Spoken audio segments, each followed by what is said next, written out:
ইরানের পারমাণবিক বোমার আঘাতে মাটিতে মিশে যাবে ইসরায়েল, এমনকি বাদ যাবে না যুক্তরাষ্ট্র, এমন শঙ্কা জানিয়েছেন মার্কিন প্রেসিডেন্ট ডোনাল্ড ট্রাম্পের দল রিপাবলিকান পার্টির নির্বাচিত সিনেটর লিন্ডসে গ্রাহাম।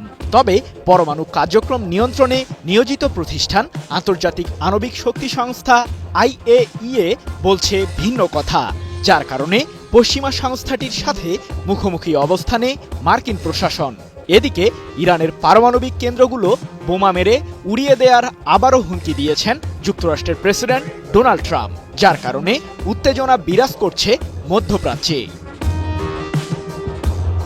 পারমাণবিক ইস্যুতে সমঝোতায় আসতে সম্প্রতি ইরানের সর্বোচ্চ ধর্মীয় নেতা আয়াতুল্লাহ আলী খামেনিকে চিঠি পাঠান ট্রাম্প। 2 মাসের মধ্যে ওয়াশিংটনের সাথে পরমাণু কার্যক্রম থেকে বিরত থাকার শর্তে চুক্তি না করলে ইরান জুড়ে সামরিক অভিযান চালানোর পাশাপাশি বোমা হামলারও হুমকি দেন মার্কিন প্রেসিডেন্ট।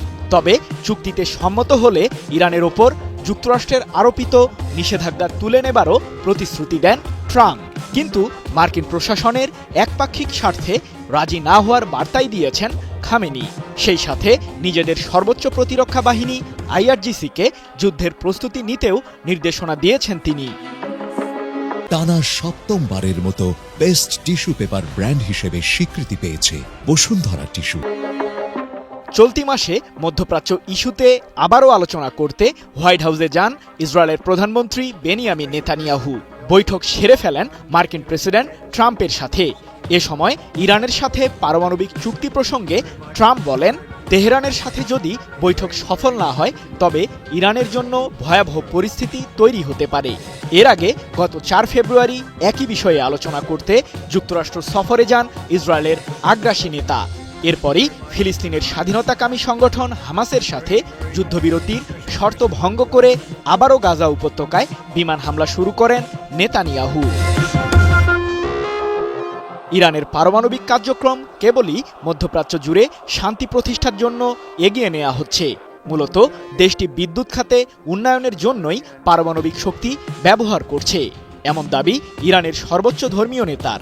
তবে যুক্তরাষ্ট্র যদি ইরানে কোনো ধরনের সামরিক হামলা চালায় তাহলে প্রতিরোধ হিসেবে ইরান পারমাণবিক বোমা তৈরি করে ফেলবে বলেও হুঁশিয়ারি দিয়েছেন খামেনির জ্যেষ্ঠ উপদেষ্টা আলী লারিজানি।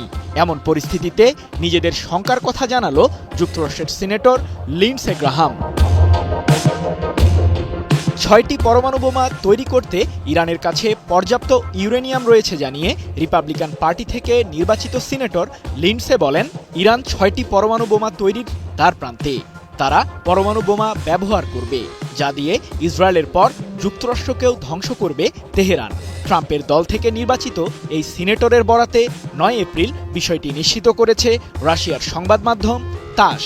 যদিও মধ্যপ্রাচ্যে নিযুক্ত যুক্তরাষ্ট্রের কেন্দ্রীয় কমান্ডের কমান্ডার মাইকেল কুরিলা গত মার্চে দাবি করেছেন পরমাণু বোমা তৈরি করার সিদ্ধান্ত নেয়নি তেহরান। একই দাবি ইরানের প্রেসিডেন্ট মাসুদ পেজেশকিয়ানেরও। তবে ঠিক কী কারণে সিনেটর লিন্ডসে ইরানকে ঘিরে পারমাণবিক ইস্যুতে মন্তব্য করেছেন তার কোনো তথ্য প্রমাণ দিতে পারেননি তিনি। মার্কিন সিনেটর লিন্ডসে গ্রাহামের সুরেই গত কয়েক মাস থেকে একই দাবি করে আসছে IAEA।